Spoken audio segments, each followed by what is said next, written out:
Dans ce problème, on a une glissade qui a la forme d'un demi-cylindre circulaire droit. On veut trouver la mesure de la surface de glisse. Bien, la surface de glisse, c'est l'équivalent de la moitié de l'aire latérale de notre cylindre. Donc, il faut faire attention ici, il ne faut pas inclure les bases de notre cylindre, puisque, bien, on ne va pas glisser sur la base, on va plutôt sortir de la glissade par la base. Donc, il y a un trou là, donc il ne faut pas calculer cette partie-là. Donc, ce que j'ai besoin pour calculer l'aire latérale de mon cylindre, j'ai besoin de la hauteur de mon cylindre. La hauteur, je vous rappelle que c'est la distance entre les deux bases. Donc, ici, la hauteur correspond à la longueur de la glissoire, qui est 15 mètres.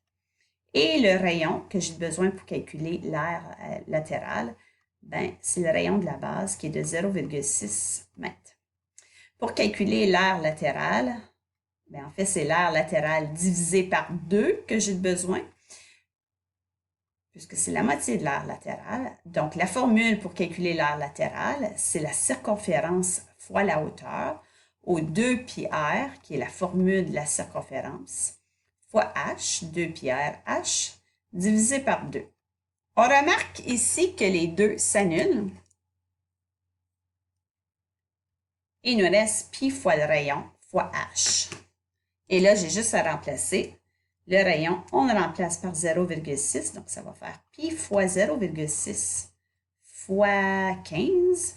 0,6 fois 15, ça donne 9. Donc, la réponse en valeur exacte, ce serait 9 pi.